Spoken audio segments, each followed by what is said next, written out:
Hello বন্ধুরা, বাবা মা তাদের সুন্দরী যুবতী কুমারী মেয়েকে বাসায় একা রেখে গিয়েছিল এক অনুষ্ঠানে। বাসায় ছিল শুধুমাত্র যৌবন জ্বালায় উত্তেজিত সুন্দরী মেয়ে এবং তার ৭৫ বছরের দাদা। হঠাৎ করেই তার দাদার শরীর খারাপ হয়ে যায়। মেয়েটি যখন তার দাদার গায়ে স্পর্শ করলো, সঙ্গে সঙ্গে তার যৌবন জ্বালা জেগে উঠল। অন্যদিকে তার বৃদ্ধ দাদার শরীরের সেই অংশ জাগ্রত হয়ে গেল, যা মোটেও হওয়া উচিত ছিল না।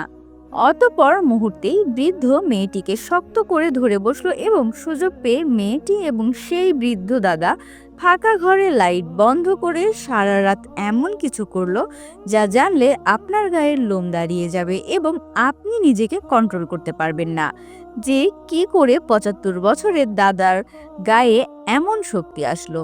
কিন্তু তারপরেও মেয়েটি খুশি হলো না। অতঃপর বাধ্য হয়ে বৃদ্ধটি এমন কিছু করলো যা মেয়েটির ব্যথার জ্বালায় অসুস্থ হয়ে গেল এবং পরবর্তীতে মেয়েটিকে হাসপাতালে নিতে বাধ্য হলো প্রতিবেশীরা। কিন্তু ডাক্তার মেয়েটির গোপন অঙ্গ দেখে এমন কিছু জানালো তা জানলে আপনি চমকে উঠবেন। কিন্তু বন্ধুরা, কি বলেছিল ডাক্তার? আর বৃদ্ধ সেই রাতে এমন কি করেছিল যার কারণে মেয়েটি মৃত্যুর শয্যায় পৌঁছে গেল? তাহলে কি শেষমেশ মেয়েটি তার বৃদ্ধ দাদার ফাঁদে পড়ে গর্ভবতী হয়ে গেল? এইগুলো তথ্য সকল বিস্তারিত জানতে ভিডিওটি না টেনে একেবারে শেষ পর্যন্ত দেখতে থাকুন। বন্ধুরা, আজকের গল্প শুরু হচ্ছে উত্তরপ্রদেশের এক শান্ত ছোট্ট গ্রাম থেকে, নাম মোহনপুর। সেখানে থাকতেন এক সাধারণ মানুষ সাজেদুর। পরিবারে ছিল মাত্র ৩ জন: সাজেদুর, তার স্ত্রী রাদিয়া আর তাদের একমাত্র মেয়ে অনন্যা। অনন্যা ছিল তাদের জীবনের কেন্দ্রবিন্দু।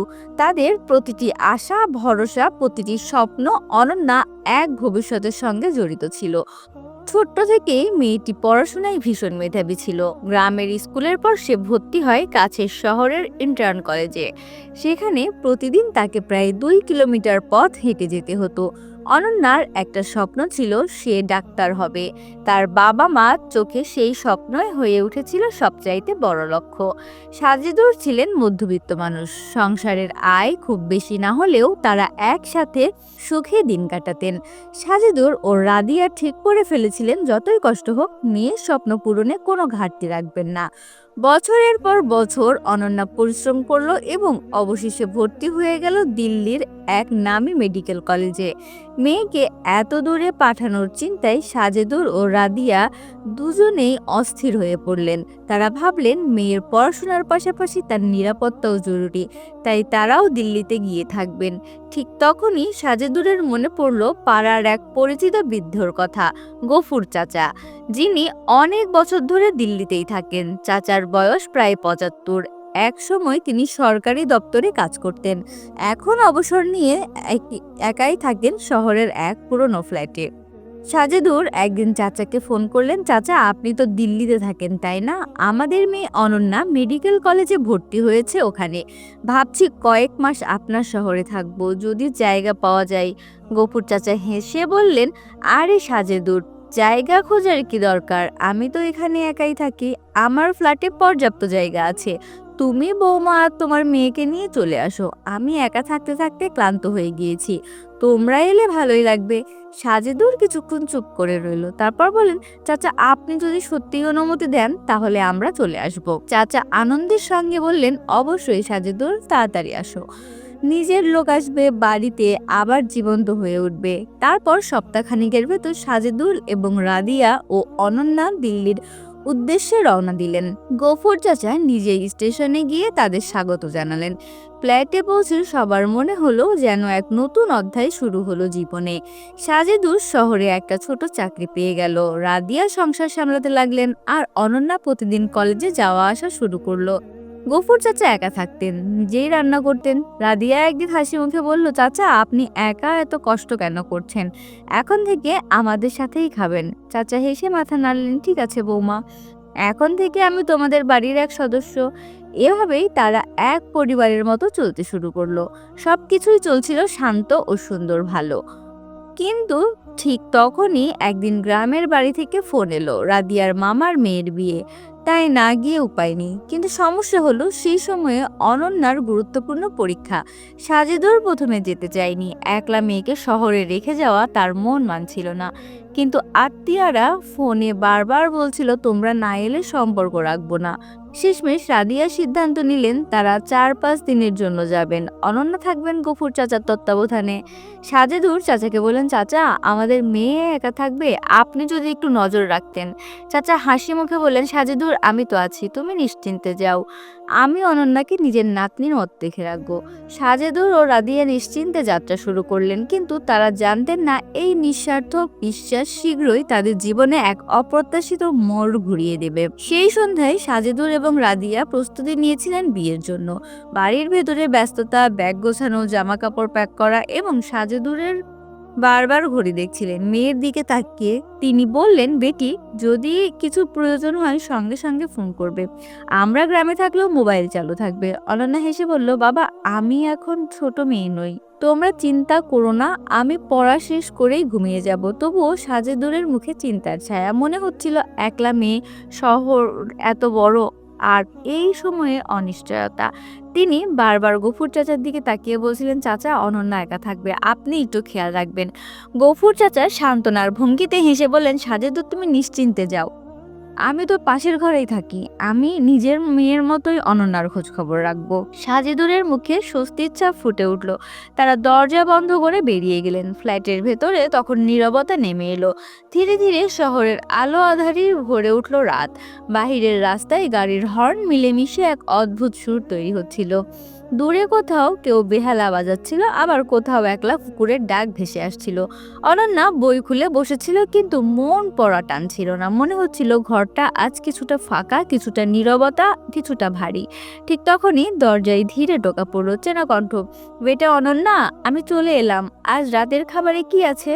অনন্যা দরজার দিকে এগিয়ে গেলেন, হাসতে হাসতে বললেন, দাদা আমি আজ নিজের হাতে রান্না করেছি আপনার পছন্দের, ভেবে রেখেছিলাম আপনি খুশি হবেন। চাচা হেসে বললেন, তুমি তো এখন একেবারেই বড় হয়ে গেছো, গ্রামের মেয়েটা যে এখন পুরো শহরে। দুজনে টেবিলে বসে খেতে লাগলেন। চাচা গল্প শুরু করলেন গ্রামের পুরনো দিনের কথা, কিভাবে সন্ধ্যায় পুকুরের ধারে সবাই একসাথে বসে গল্প করত, কিভাবে স্কুলের সামনে দুধওয়ালা ডাক দিত দুধ নিয়ে নাও বলে। অনন্যা মুগ্ধ হয়ে শুনছিল, মনে হচ্ছিল কতদিন হলো এমন শান্ত সন্ধ্যা কাটায়নি সে। মাঝে মধ্যে চাচা তার দিকে তাকিয়ে বলছিল, বেটা তুমি এখন শহরে একা, শহরটা সুন্দর কিন্তু সবসময় নিরাপদ নয়, নিজের সিদ্ধান্ত নিজেই নিতে শেখো, কাউকে অন্ধভাবে বিশ্বাস করবে না। অনন্যা মৃদু হেসে উত্তর দিল, হ্যাঁ দাদা আপনি নিশ্চিন্তে থাকুন, আমি সবসময় সতর্ক থাকি।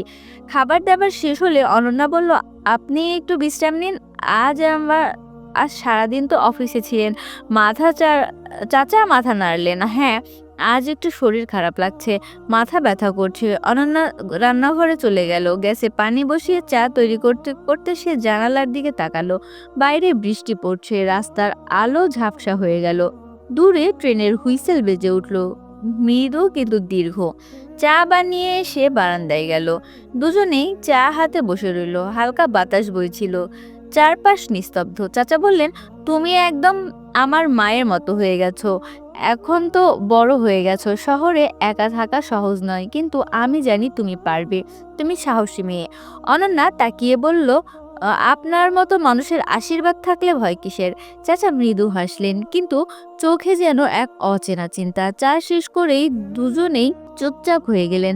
বাতাসে হালকা ঠান্ডা, আকাশে ভেসে থাকা মেঘের ছায়া, আর ফ্ল্যাটের ভেতরে এক নিস্তব্ধ শান্তি যা ঠিক জানতো না তার গভীরে লুকিয়ে আছে এক অনিশ্চিত আগামী সূচনা।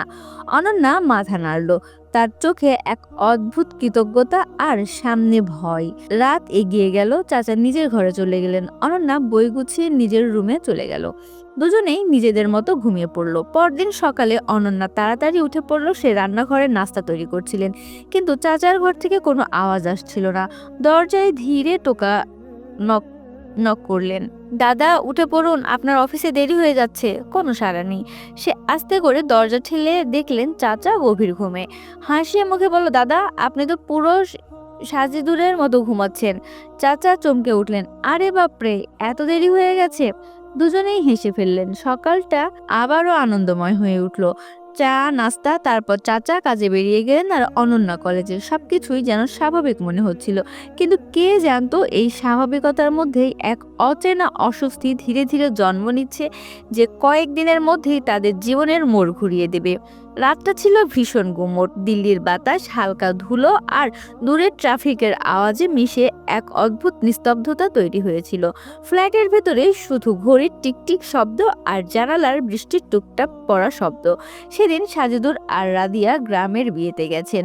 গফুর চাচা অফিস থেকে ফিরে দরজায় টোকা দিলেন, বেটা অনন্যা, আমি এলাম। আজ রাতে কি খাবো? অনন্যা দরজা খুলে হেসে বলল, দাদাজি, আজ আমি নিজের হাতেই আপনার জন্য মুরগি রান্না করেছি, আপনি খেয়ে দেখবেন। চাচা বলল, তুমি তো এখন পুরো শহরের মেয়ে হয়ে গেছো দেখি। দুজনেই ডাইনিং এ বসে খাওয়ার সময় চাচা নিজেই গল্প শুরু করলেন, তার জীবনের অনেক কাহিনী, অনেক ঘটনা। খাওয়া শেষ করে চাচা বললেন, আজ একটু আমার পা ব্যথা করছে এবং ক্লান্ত লাগছে, আর তোমাকে দেখেও মনে হচ্ছে তুমিও অনেক ক্লান্ত। এখন অনন্যা বলল, কাল পরীক্ষা আছে তাই তাড়াতাড়ি পড়তে বসেছিলাম এবং সারা রাত পড়বো তাই ভাবছি। অনন্যা মাথা নাড়ল এবং দাদা বলল, পড়াশোনা করবে ঠিক আছে, কিন্তু শরীরের ওপর থেকে নয়। যদি তোমার শরীর খারাপ হয়ে যায় তাহলে কিভাবে তুমি পরীক্ষায় বসবে? অনন্যা মাথা নাড়ল। সে রান্নাঘর পরিষ্কার করে নিজের ঘরে গিয়ে বই খুলল। বাইরে তখন হালকা বৃষ্টি পড়ছে। হঠাৎ বিদ্যুৎ চলে গেল। ঘর অন্ধকারে ডুবে গেল, শুধু রাস্তার আলো জানালা দিয়ে ঘরের ভেতরে পড়ছে। ঠিক তখন অনন্যা দরজায় টোকা পড়ল। অনন্যা, ভয় পেয়েছো নাকি? আলো চলে গেছে। এখানে আমার ঘরের পাশে এসে বসো, এখানে আমার ঘরের পাশে এসে বসো। অনন্যা একটু থমকে গেল, তারপর উত্তর দিল, না দাদা, আমি ঠিক আছি, টর্চ আছে আমার সাথে। দাদা বললেন, ঠিক আছে, দরজা খোলা রেখো, আমি পাশেই আছি। রাতটা দীর্ঘ হয়ে উঠলো। অনন্যা বই পড়ার চেষ্টা করছিল, কিন্তু মনোযোগ দিতে পারছিল না। বাইরের বৃষ্টি যেন তার মনে চাপ ফেলছিল। বারবার মনে হচ্ছিল কেউ যেন দরজার ওপাশে হাঁটছে, কেউ যেন তাকিয়ে আছে। অবশেষে সে বিছানায় শুয়ে পড়ল, কিন্তু ঘুম আসছিল না। মনের মধ্যে অদ্ভুত অস্থিরতা, একটা ভয়, একটা সন্দেহ, একটা অজানা আতঙ্ক। ভোরের দিকে একটু ঘুম এলো। সকালে সে নাস্তা বানাতে গিয়ে দেখলো চাচা তখনও ঘুমাচ্ছে। দরজায় ধীরে ধীরে নক করলো। দাদা, অফিসে যাবেন না? চাচা জেগে উঠলেন, আবারও প্রথম দিনের মতো বললেন, আরে বাবা, এত দেরি হয়ে গেল, তুমি তো পুরো তোমার মায়ের মতো হয়েছো। অনন্যা হেসে বলল, এখন আমি বড় হয়েছি দাদা, নিজের যত্ন নিজেই নিতে পারি, সাথে আপনারও। চাচা মৃদু হেসে মাথা নাড়লেন। সকালটা দেখতে সে প্রথম দিনের সকালের মতো লাগছিল, কিন্তু এই সকালের পরেই যে অনন্যার জীবন পুরোটাই বদলে যাবে। এদিকে অনন্যার নাস্তা করে কলেজে চলে গেল। দিন বাড়তেই থাকলো। কলেজে পড়াশোনার মাঝে মন বসছিল না তার। প্রতিদিন চোখ বন্ধ করলে রাতে দেখা অন্ধকার ঘরটা মনে হয়েছিল। মাঝে মাঝে বুকের ভেতর ধক ধক করে উঠছিল, কিন্তু সে নিজেই বুঝিয়ে নিয়েছিল এটা শুধু ভয়। আমি অকারণে সন্দেহ করছি। সন্ধ্যায় কলেজ থেকে ফিরে দরজা খুলতেই চাচা বললেন, বেটা, আজ অফিসে খুব ক্লান্ত লাগছিল, চা খাওয়াবে? অনন্যা মৃদু হেসে বলল, আমি বানিয়ে আনছি দাদা, আপনি বসুন। দুজনে বারান্দায় বসে চা খেলো। বাইরে সূর্য ডুবে যাচ্ছিল, আকাশে লালচে আলো। অনন্যা নীরবে তাকিয়েছিল দূরের ট্রাফিকের দিকে, আর চাচা ধীরে ধীরে বললেন, তুমি এখন বড় হয়ে গিয়েছো, একা থাকতে শিখতে হবে, কিন্তু কখনোই কাউকে অন্ধবিশ্বাস করবে না। এই কথাটাই যেন অনন্যার মনে গেঁথে গেল। সে বুঝতে পারলো, মানুষ যতই পরিচিত হোক, তাদের ভেতরে অচেনা দিক লুকিয়ে থাকতে পারে। রাত বাড়তে লাগলো। বিদ্যুৎ আবার চলে গেল। অনন্যার ঘরে দরজা বন্ধ করে বসেছিল। বাইরের বাতাস জানালার পর্দা উঠছিল, আর মনে হচ্ছিল কেউ যেন আবারও তার দরজায় টোকা দিচ্ছে। সে টর্চ হাতে তুলে নিল। বুকের ভেতরে কাঁপুনি, কিন্তু এবার সে ঠিক করলো, আজ আমি ভয় পাবো না। যাই ঘটুক, আমি নিজের সুরক্ষার দায়িত্ব নিজেই নেব। এই ভাবনাটা তাকে শক্তি দিল। সে ধীরে ধীরে দরজার দিকে এগিয়ে গেল, কিন্তু দরজার ওপাশে কেউ ছিল না, শুধু নীরবতা, বৃষ্টির শব্দ আর নিজের নিঃশ্বাসের শব্দ।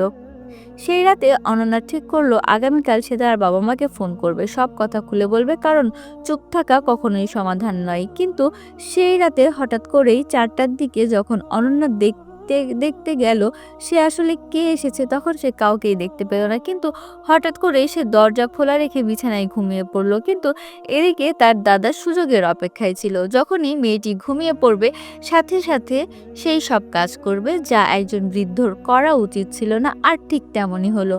অনন্যা যখন দরজা খুলে অজান্তেই ঘুমিয়ে পড়ল, তখনই তার ঘরে প্রবেশ করলো 75 বছরের বৃদ্ধ দাদা। আর ঘরে ঢুকে সে মেয়েটির সাথে এমন কিছু করলো যা মোটেও করা উচিত ছিল না।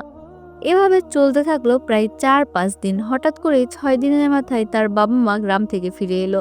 তার বাবা মাকে দেখে গফুর চাচার মন খারাপ হয়ে গেল, কারণ সে আর সেই মেয়েটির সাথে অবৈধ কাজ করতে পারবে না। আর এভাবেই চলতে থাকলো বেশ কয়েকটা বছর। আর এদিকে অনন্যা একজন পূর্ণাঙ্গ চিকিৎসক, শহরের একটি বিখ্যাত হাসপাতালে কাজ করে। সাজেদুর আর রাদিয়া মেয়ের সফলতা গর্বে ভরে যান, কিন্তু কোথাও যেন একটা শূন্যতা রয়ে গেছে। জীবন অনেকটাই স্বাভাবিক হয়ে গিয়েছিল। গফুর চাচা বহুদিন আগেই দিল্লি ছেড়ে নিজের গ্রামে ফিরে গেছেন। সাজেদুর মাঝে মাঝে বলতেন চাচা এখন একদম নির্জন থাকেন, কাউকে কাছে টানেন না। হলো না শুনে কিছুই বলতো না, শুধু চুপচাপ করে থাকতো। মনের গভীরে সে পুরাতন ঘটনার ছায়া এখনো মাঝে মাঝে তাড়া করত, কিন্তু সে নিজেই মনকে বুঝিয়ে নিয়েছিল ভুল অতীত বদলানো যায়, কিন্তু ভবিষ্যৎ আমার নিজের হাতেই লিখব। একদিন সন্ধ্যায় হাসপাতাল থেকে বের হওয়ার সময় হঠাৎ তার ফোন বেজে উঠলো, অচেনা নাম্বার। ওপাশ থেকে কণ্ঠ খুব চেনা। বেটা অনন্যা, আমি গফুর বলছি। অনন্যা কিছুটা নীরব, তার বুকের ভেতরে যেন ঢেউ খেলে গেল। দাদা, আপনি এত বছর পর? গফুর চাচা বলে উঠলেন, হ্যাঁ হ্যাঁ বেটা, এখন আমি গ্রামের পুরাতন বাড়িতে থাকি। তোমার কথা মাঝে মাঝে মনে পড়ে। আমি জানি আমি বড় ভুল করেছিলাম, তোমার বিশ্বাস ভেঙেছিলাম। বাকি জীবন সে অনুশোচনায় কাটাচ্ছি। আর কণ্ঠে এক অদ্ভুত ভাঙা সুর। অনন্যা জানতো তার মধ্যে রাগের আগুন অনেক আগেই নিভে গিয়েছিল, কিন্তু ক্ষতের দাগ এখনো রয়ে গেছে। সে ধীরে ধীরে বলল, দাদা, অতীত কেউ পাল্টানো যায় না। আপনি যেটা করেছিলেন সেটা ভুল ছিল, কিন্তু আপনি যদি সত্যিই বুঝে থাকেন তাহলে এটা সবচাইতে বড় ব্যাপার। চাচা কিছুক্ষণ চুপ করে রইলেন। তুমি খুবই ভালো মেয়ে অনন্যা, আমি সব হারিয়েছি, কিন্তু তবুও জানি তোমার জীবনের সাফল্য আমার একটা ছোট্ট অংশ আছে। হয়তো এটা আমার একমাত্র সান্ত্বনা। অনন্যার চোখে জল এসে গেল। সে ফোন কেটে দেয়নি, বরং বলল, দাদা, আমি চাই আপনি শান্তিতে থাকুন। আমি আপনাকে ক্ষমা করে দিয়েছি, কিন্তু আমি চাই আপনি নিজেকেও ক্ষমা করুন। ফোনের ওপাশে দীর্ঘ নীরবতা, তারপর শুধু এক নিস্তব্ধ নিঃশ্বাসের শব্দ, যেন একটা পুরাতন বোঝা নামিয়ে রেখেছে কেউ। তারপর আর তাদের কোনো যোগাযোগ হয়নি। কিন্তু সেই রাতে অনন্যা অনেকক্ষণ বারান্দায় বসে রইল। আকাশে পূর্ণচাঁদ, শহরের ওপর এক হালকা কুয়াশা। সে ভাবছিল মানুষ আসলে কাকে বেশি ভয় পায়, অন্যকে না নিজের ভুলকে। পরের দিন সকালে হাসপাতালের সেমিনার হলে সে একটি বক্তৃতা দিল। বিষয়টি বিশ্বাস ও নিরাপত্তার। সে বলল, আমরা প্রায়ই ভুলে যাই নিরাপত্তা শুধু বাহিরের নয়, ভেতরেরও দরকার। একজন মেয়ে যদি নিজের মনের কথা লুকিয়ে রাখে, ভয় পেয়ে চুপ থাকে, তবে সমাজ কখনোই বদলাবে না। আমাদের শিখতে হবে চুপ থাকা নয়, কথা বলা, সেটাই সাহস। আর এই কথাগুলো শুনে উপস্থিত সবাই নিস্তব্ধ হয়ে গেল। সাজেদুর ও রাদিয়া প্রথম সারিতে বসেছিলেন। তাদের চোখ ভিজে গেল, কিন্তু মনের গর্ভে এক তৃপ্তি। তাদের মেয়েটি কেবল ডাক্তার নয়, সে এখন অন্য মেয়েদের জন্য এক আলোর দিশা। আসলে পরাপর 4-5 দিন রাতে অনন্যার সাথে যা হয়েছিল তা অনন্যা শেষ দিন রাতে টের পেয়েছিল, কিন্তু সে সেদিন কাউকেই বলেনি, নিজের ভেতরেই লালন করে রেখেছিল। কারণ সে একটি মেয়ে, আর তার ইজ্জত সবচাইতে বেশি। সে বিশ্বাস করেছিল যদি এই কথাটি সে তার বাবা মাকে বলে, তাহলে বাবা মা এই শহরে আর থাকবে না, আর শহরে না থাকলে তার কোনোভাবেই ডাক্তার হওয়া সম্ভব ছিল না। তাই তো সে সেদিন সবকিছু চুপ করে গিলে ফেলেছিল। তো বন্ধুরা, এই গল্প থেকে আমাদের শেখায় সম্পর্ক যত কাছেরই হোক, সতর্ক কখনোই হারানো যাবে না। সত্য বলা, নিজের সম্মান, নিজের সীমানা জানা এবং অন্যের ভুলকে ক্ষমা করে নিজেকে নতুন করে গড়ে তোলা, এই 3টি জীবনের সব থেকে বড় শিক্ষা। বন্ধুরা, এই ছিল আমাদের আজকের ভিডিওটি আপনাদের কাছে কেমন লাগলো তা অবশ্যই কমেন্ট করে জানাবেন আমাদেরকে। ভিডিওটি ভালো লাগলে লাইক দিবেন এবং বেশি বেশি শেয়ার করবেন, আর আমাদের চ্যানেলটি সাবস্ক্রাইব করতে ভুলবেন না কিন্তু। ধন্যবাদ সবাইকে।